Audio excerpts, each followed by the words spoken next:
Welcome to Security Take Two. I'm Chester Wisniewski, and I'm here with my co-host, Ben Verscharen. Good to hear from you again, Ben. Yeah, it's always good to see you or speak to you. And today is episode 8. Today we are talking about I Love You, and the date is the 5th of May 2025. So, Chet, I hope things aren't weird between us after I sent you an email that says I love you, man. But we got to say it sometimes. Well, some call it a love letter. Some have called it the love bug. But I think the official name of the malware in the annals of history will be I love you in all caps with no spaces, as was the subject line of the message that purportedly 50 million people received over the course of a couple days in May of 2000. This malware, as you say, we're recording this here on the 5th, and it's 25 years since this malware, but it really changed kind of everything we think about malware in a certain way, right? Like I at that time, I was just getting over having worked on Y2K for the last 3 years of my career and was kind of taking a breather and thinking about next steps in projects and all this kind of stuff. And this thing came out of nowhere, and it was huge. And in hindsight, 25 years later, looking back, I think this is one of the pivotal points where writing malware for personal gain was really a thing. Before the 2000s, back in the 1990s, it was largely an intellectual exercise. It was, what can I do? What can I prove? How can I bypass things? How can I demonstrate how clever I am? And when we get into the details, in this case, the author of this malware did it for some sort of personal gain. And I think we have slightly different views on this. So I think it's going to be a fantastic episode for the two of us to chat about, because the 25th anniversary of malware is a pretty rare thing because there's not that many of them that are that old. But I think this was a real pivot point. I totally agree. What's your take? I mean, it's ultimately been attributed to a man named Onel de Guzman. But there's a lot of detail here and a lot of interesting retrospective, because a lot's changed in technology and a lot hasn't, right? Yeah, well, also just the general name of the email saying I love you, all in caps. Now, I won't lie, I was still in primary school when this malware happened, but I can say that I had a Yahoo email address, and if I had received an email from a contact saying I love you, I probably would have enthusiastically opened that email. Full disclosure, I absolutely would have opened that email. So it wasn't just the first example of powerful abilities for malware to worm. It was also a great first show of true social engineering on the internet, as far as I'm concerned. Yeah, so let's step into that, because there's a bit that's changed about computing that made this work that wouldn't work as well now, but then that aspect, the social engineering aspect, absolutely would work now, right?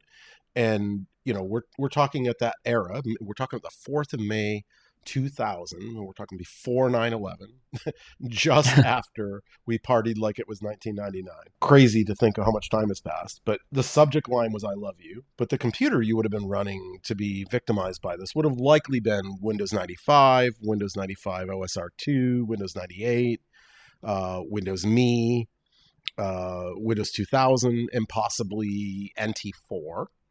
All of them included a default email client known as Outlook Express.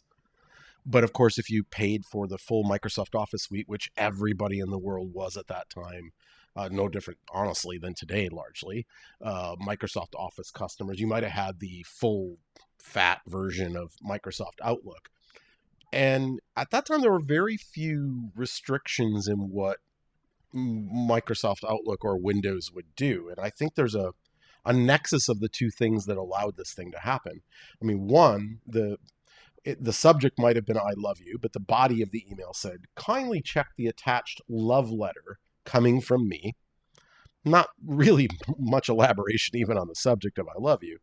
But then the attachment was called love letter for you.text.vbs. And that's one of the first clues about the problem here, right? The double extension .text.vbs, Microsoft Outlook and Outlook Express at the time hid the double extension. They always hid the last 3 letters. So it looked like .text despite it was .vbs, a Visual Basic script. And the second problem there was that at that time, those mail clients automatically executed the content of an attachment when you clicked it. So you didn't have to like click it, download it, go into the downloads folder and double click it, which you might have to do today. Simply just clicking it at all as an attachment that looks like a text file was enough to trigger it. So the VB script that was attached had interesting actions attached to it. So it randomly hit MP3 files, but more importantly, it scraped your address book within the Outlook Express client, so it knew who else to send itself to essentially worm. So it was quite interesting from that perspective. Yeah, and what was weird about the MP3 and the MP is that it also did MP2s. This is how old this malware is. It didn't delete your MP3s or your MP2s because we know how precious our music files are. Instead, it renamed them and moved them out of the way, and then it put a copy of itself .mp3.vbs in the place of the music files, so that if you tried to play them, it would execute the malware again. But it was weird because it would replace JPEGs, JavaScript, CSS files, Word docs, and HTA files with copies of itself, and permanently destroy those files, right? Like if it overwrote your JPEGs and your doc files, they were gone. But it somehow decided to move MP2s and MP3s out of the way so you could still recover the original file despite having replaced it with the Visual Basic script. Like it's some very strange logic. I had no idea MP2 files actually existed, but it makes sense that we're at MP3. So here we are. Interestingly enough, I noticed, you sent me a conversation you had with someone that you previously worked with that mentioned the amount of data that was lost and how many customers they had to break the news to that they weren't going to get their files back or their photos back, which is pretty devastating. But moving on from that, it then downloaded winbugfix.exe via a browser hijack. So it hijacked your browser. When you then opened Internet Explorer 6, it would download this payload, and that payload was then designed to steal credentials. Yeah, unfortunately, the good news is on that the ISP hosting the payload took it down reasonably quickly. So we don't think that many of the total 50 million computers that were impacted by the Visual Basic worm itself were likely to have gotten the Trojan payload that had been downloaded. But it was certainly designed to go get an executable payload and bring it down to further harm the machine, which we can get into the details of, because part of that gets into the motive of the author and kind of what they were going about. But this was unfolding very quickly. But the ISP that hosted that payload noticed an unusual amount of traffic and took down both the email account that it was designed to steal data and send it to, but also the payload itself, so that it wouldn't at least achieve its goals. What I found fascinating, though, and this is where it all comes together, is if you look at Guzman and what he had said about Iloveyou, it was about giving free internet to everybody and how he thought that the internet should be a human right. And when you start looking at what Iloveyou did, I quickly was like, well, what are you talking about? This isn't what this malware does at all. In fact, it's destructive. But it really came down to those passwords. And to take a step back in time, back in the day, we used to have a type of internet called dial-up internet, and that required a phone number, a username, and password. So this malware was really designed to get that username and password as well as a dial-up number, so then other people could then get that phone number and connect to the internet and get internet for free. Now, Guzman admitted himself he was having trouble paying for his monthly internet bill, so this malware was then going to give him credentials, but he wanted to share that with other people by the sounds of things. Yeah, and I mean, it was billed by the minute, right? So in most, many European countries and certainly in the United States and Canada, you often paid a flat rate to get internet access, and the telephone company did not charge you per minute for the phone call to numbers that were, quote, local, or, to your municipality or region where your phone call originated. And in the Philippines, it was charged by the minute, which is where Onaldo Guzman was in Manila. And yeah, it is an interesting history there, right? Because he was a university student at the AMA Computer College in Manila. And as part of his graduation, he had proposed a thesis that was this very thing. Like, he proposed writing a malware to make the internet free to everyone by installing this malware on people's computer that had paid for internet accounts and using their passwords for people that didn't have such access. And in fact, the college rejected his thesis proposal, and the professor wrote in footnotes on the side of the page in the margins that no, you can't do this because it's illegal, and that our university does not produce burglars. And so it was a pretty strict condemnation of the behavior from the professor who judged this paper. But Onel de Guzman considered the professor closed-minded and just dropped out and wrote the malware anyway. Yeah. So it's fair to say that by him going out and writing and deploying the malware anyway, he certainly had some ideology leanings towards like a bit of anarchism and socialism traits, but all in all, his execution was quite flawed and unethical. So what's interesting is in 2020, Jeff White from Wired went back and tracked down Guzman, and he actually said that initially he was just sharing this malware with people on a Filipino internet forum or chat rooms because he wanted to steal their internet access. Then he tweaked the code and added it in the auto spreading feature that would then, send multiple copies out to victims. But he never thought that it would go global. Now, he was studying computer science, Chet. I don't know how you can think that when you write something that worms, it's not going to go global. But here we are. Well, it was the year 2000. Like, the world felt like a smaller place, and people thought their communities were quite isolated, right? Like, he spread it initially to a friend of his in Singapore who was a fellow Filipino, and I think he just kind of thought that, well, that guy's address book is just going to be a handful of other Filipinos, and like, didn't really understand the global aspect, especially at age 23, 24 years old. It's disputed in a few of the articles I read is exactly how old he was, but he's a pretty young man that clearly hadn't traveled internationally and didn't understand probably the full global scope of the internet and how it had grown. Also consider that, at that time in the United States, it was like less than 50% of households had access to the internet. In Europe, it was 20 or 30%. In many Asian countries, it was maybe 10% or less of people that even had access to the internet in 2000. So you might not really understand the implications of how far and wide these things could travel. And what was a flashback for me is he also had a component of it that spread via IRC. And for our younger listeners, again, IRC is the Internet Relay Chat, which is a very old school text-based chat that basically is a less fancy version of Slack and Teams, where you can get a group of people together and chat in different channels about different topics and this kind of thing. In fact, I met my wife on IRC in 1995, so it's got a special sentimental place in my heart. But there was a very popular Windows client for IRC called MIRC. Merck was one of the most popular Windows ways of accessing IRC, and the Trojan actually had the ability to spam the channels you were logged into on Merck with an HTML file. And that HTML file led to downloading the malicious script that would install the Trojan.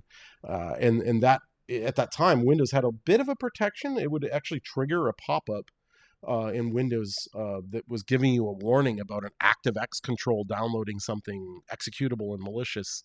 And he actually wrote like a fake dialogue that would pop up over it to get you to click OK to allow that thing to run, that was hidden behind it as part of the HTML that it spammed out to the IRC channels. So I know a lot of people have called this malware rather unsophisticated because it's script based and you can see the source code if you just, view source and the VB script and all this kind of stuff. But there were, in addition to the social engineering, there was, quite a few interesting little components to this. Well, not just that, like the ActiveX dialogue, I vividly remember. And that was something that would pop up on a lot of websites too. So I know in 2000, I would have clicked that and said, yeah, no worries, let's just run it. Because every website you went onto, like figure fighting games and everything else, all needed ActiveX and you'd get a dialogue to appear. But it's interesting you mentioned that it's all in plain text, and you can just read the VB script, because we saw a number of variants of this as well. Within a matter of days, other people had gotten the script, modified the script, and given it much more damaging objectives, correct? Yeah, absolutely. I think the most dangerous one was one called virus alert exclamation that in fact replaced many system files, particularly DLLs that were required for Windows to even boot. And it bricked a lot of computers, including apparently thousands at the National Aeronautics and Space Administration, NASA. Famously bad at security. They've had many breaches and security incidents over the years over at NASA in the US. But one of the outcomes of this was a bunch of computers being bricked at NASA that had to be rebuilt because that virus alert version overwrote critical Windows system files, making the computers unbootable.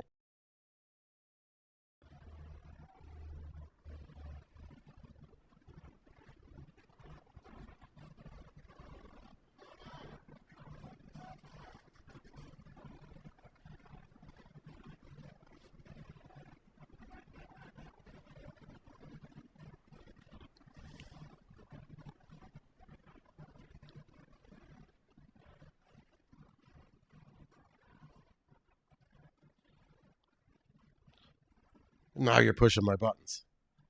I've been complaining about Windows and double extensions for longer than I can remember, and I've complained directly to Microsoft security teams numerous times in public and in private. I am shocked that in 2025 Windows still has this behavior. Now, the good news, to be clear, is Outlook does not, in fact, trick you about double extensions. If you're using Microsoft Outlook, it will show you both extensions, but Windows itself, if you download the file, still hides the extension by default. And the last time I remember making a public fuss about this was when there was some shortcut vulnerabilities, .lnk files back in 2008, that I contacted at least a half dozen friends at Microsoft and said, enough is enough. You have to change this behavior. And here we are, not changed. So, that's a problem. And certainly social engineering hasn't gone away. And I think one of the reasons this one was so effective is because it used your address book, it only came from your friends, right? It used your real friend's computer to send you the message. So you were getting it from someone you actually knew and trusted. And while you might not have thought you were having a love relationship with a given person, considering most of us had 100 or 200, unlike today where we might have 1,000 or 2,000 people in our address book, there was enough of them that maybe a love letter was enough of an enticing thing that was a real thing. And I don't think that's that different than today a romance scam or a cryptocurrency scam, or you've got a package from Amazon and don't you want to open this document? I mean, it really did kind of introduce this. And I mean, the impacts were enormous, right? I mean, like to 50 million computers is one thing, but like it shut down the House of Commons email system for 2 hours. It disrupted the Belgian banking system. The Department of Defense, the U.S. Social Security Administration, the Department of Justice had massive outages and disruptions. This was a big deal, and I don't know that we're out of the woods yet. Like, I don't think that it's certainly not impossible to see this again. And not that long ago, we had WannaCry. We had, I mean, these things still happen. They certainly do. No, I would say we're definitely not out of the woods yet. We've seen worming malware, and there's continual attempts to do this. And like you said, when it comes to receiving an email from a trusted person, as you said, romance scams still exist, but we also see business email compromise in modern attacks where people are sending emails around organizations from a legitimate email account as well. So all of the elements of this attack are still very much relevant today, with the exception of Outlook will not automatically let you run a Visual Basic script, which is nice.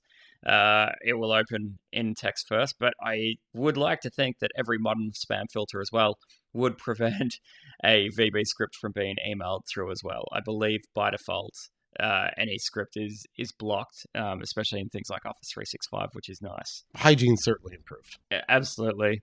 So I saw a couple of figures when it came to damages here, Chet. Up to $10 to $15 billion of cost of removal. I think that's hard to quantify based on when it was. Do you have any thoughts around how much that cost? I see the same numbers as you, and I have no reason to believe those numbers are high or low. I mean, it was massive, right? I mean, 50 million computers impacted. Eh, Assume it cost you $10 to fix each one, which is way on the light side. You're already at 500 million, $100, 5 billion.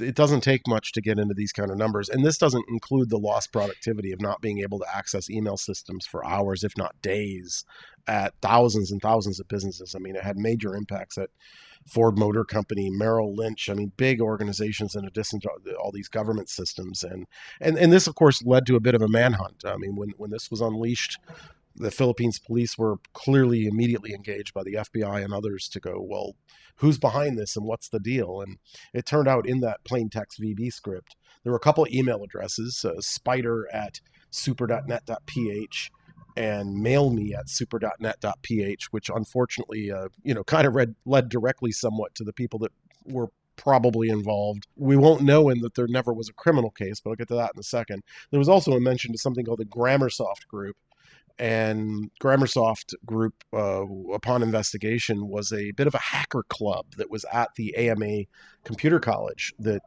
de Guzman attended and dropped out of after his thesis was rejected. So that kind of led pretty directly to two suspects, Onel de Guzman and another man named Rimel Ramones. And they raided their apartment and arrested Ramones, seized a bunch of evidence.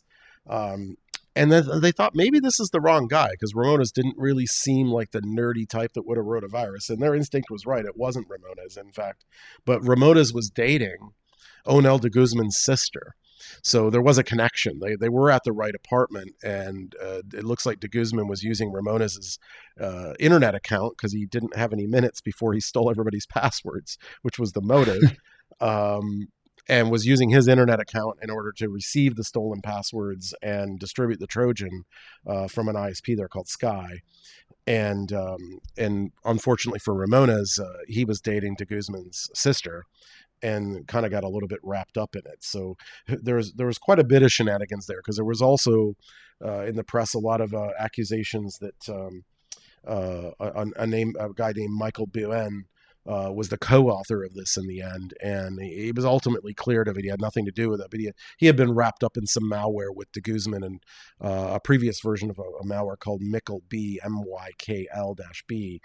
And because of that, he was kind of automatically in the police's mind because he'd already been in trouble for writing some malware. Yeah, so we come down to pretty much just a single individual, right? So 23-year-old, he's a resident of Manila. He's at the AMA Computer Society. He's a resident of the Philippines, but there was no criminal case against him in the end, correct? Right, yeah. No, there was no law against writing malware or really cybercrime at the time. They entertained charging him with fraud or some other charges, but they couldn't really make any of it stick. And of course, he had caused millions of dollars of damage in the U.S. where they wanted to prosecute him, but Philippines law is such that the crime has to be illegal in both the Philippines and the country requesting extradition.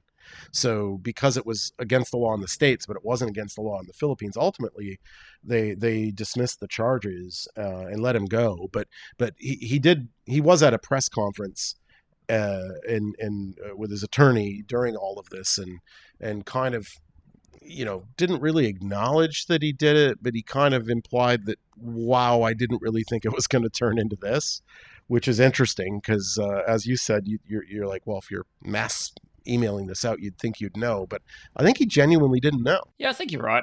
I guess I just made an assumption based on him being he was going to be a graduate of computer science, right? And you would think about how many devices are interconnected. You send out worm and malware out there. The world is now connected and it's going to inflict damage upon millions of people. But in a weird twist, it feels like it might have led to more modern wormy malware often having a kill switch. I mean, we often talk about WannaCry having a kill switch that Marcus Hutchins found and registered a domain name and stopped this worm in its tracks.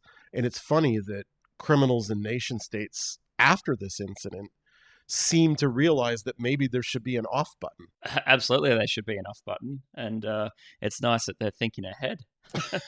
But no, well, you just need to think like there's what was it? It was WannaCry and Not Petya. Like they look like they were politically motivated, although I don't know if it was ever proven.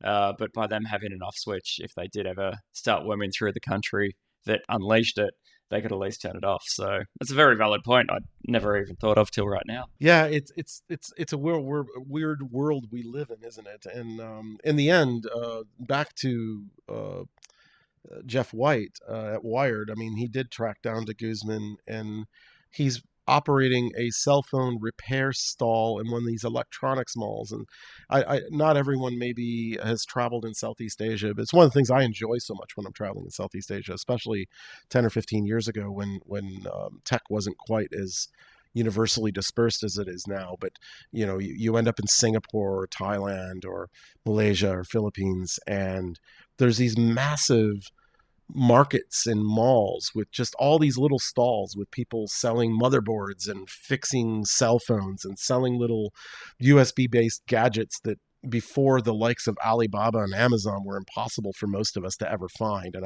I fondly remember going to Singapore and the Philippines and places like that earlier in my career in 2005, 2010, and looking forward to taking a break from work or a conference and going out to these electronics malls where there was all these cool people doing cool things and selling all these little widgets and gadgets and stuff like that. And apparently that's what he's doing. He runs a cell phone repair stall in one of these electronics marketplaces in Manila to this day, and kind of regrets what he did, doesn't want that really to be his legacy. And at least at the time of the interview with Jeff White from Wired, kind of expressed that his like, I think he said he had like a 7-year-old, a 14-year-old kid at that time, 5 years ago, and was kind of dreading them finding his name on the internet and associating with this crime. Which is a good thing. Like at least he's got remorse. And if you look back if it was now, you would probably be like, look, that was irresponsible. But to go back to what you said, you're right. He made a mistake. He was young.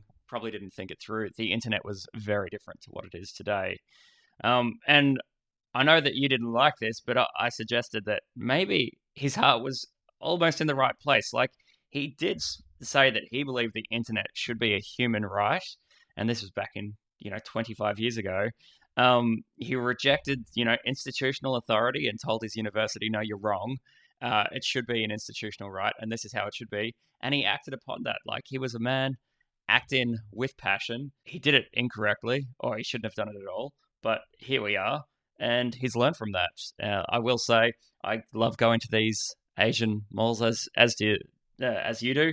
I've probably walked past him before. I go to the Philippines once or twice a year, and it's one of my favorite joys is just walking through these malls and seeing what strange gadgets can be there. So at least he learned from it, and hopefully, I don't think he's ever going to do it again. Yeah, I'll side with you on this one, but I will conclude with a condemnation of theft.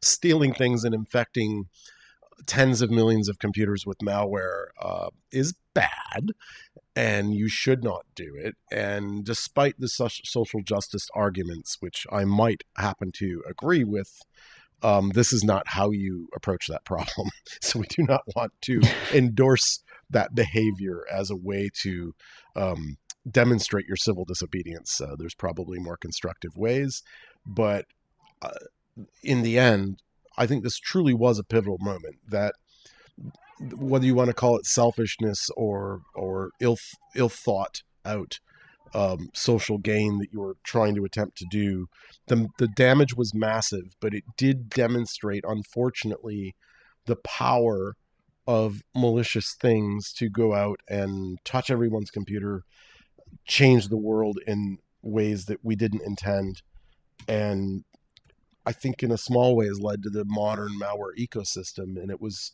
a wake-up call. This was headlines around the world when people thought the internet was a play toy.